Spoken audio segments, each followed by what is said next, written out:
China, sebagai negara yang menganggap korupsi sebagai masalah besar, telah menerapkan berbagai hukuman keras bagi para koruptor. Salah satunya adalah hukuman mati yang bisa berujung pada eksekusi tembak. Dilansir laman sindonews.com, 27 Desember tahun 2024, sejak dipimpin Presiden Xi Jinping, China mengintensifkan upaya pemberantasan korupsi melalui kampanye anti-korupsi besar-besaran. Hukuman bagi koruptor di negara tersebut cenderung keras, dengan tujuan untuk menegakkan disiplin dan memberantas praktik korupsi yang merusak kehidupan negara. 4 jenis hukuman bagi koruptor di Cina. Pertama, hukuman penjara seumur hidup. Hukuman penjara bagi koruptor di Cina bervariasi, tergantung pada besarnya jumlah uang yang dikorupsi atau besaran suap dan dampak dari tindakan tersebut. Koruptor yang terbukti menerima suap dalam jumlah kecil dapat dijatuhi hukuman penjara selama beberapa tahun. Namun,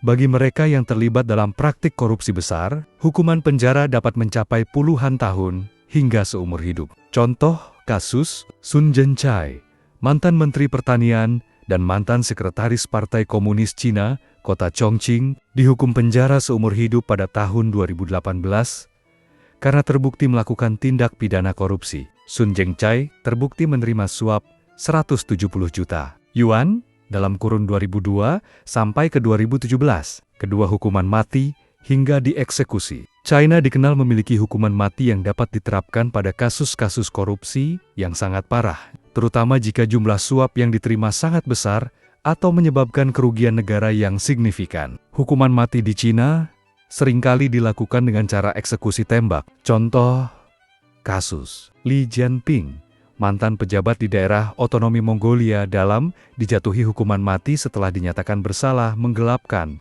lebih dari 3 miliar yuan atau USD 42,1 juta. Ini merupakan kasus korupsi terbesar di China. Li Jianping kemudian dieksekusi mati pada 17 Desember tahun 2024. Ketiga, kekayaan dirampas negara. Selain hukuman penjara atau hukuman mati, koruptor di Cina juga dapat dirampas kekayaannya oleh negara atau dengan kata lain dimiskinkan. Hukuman ini diharapkan menimbulkan efek jera bagi para koruptor. Contoh kasus Liu Zhijun, mantan Menteri Kereta Api Cina, dijatuhi hukuman mati percobaan oleh pengadilan pada Juli tahun 2013 karena menerima suap lebih dari 64 juta yuan dalam waktu 25 tahun. Selain dihukum mati percobaan dengan masa tenggang 2 tahun, kekayaannya juga disita oleh negara. Keempat, didepak dari jabatan dan diskualifikasi dari politik. Pejabat yang terlibat dalam korupsi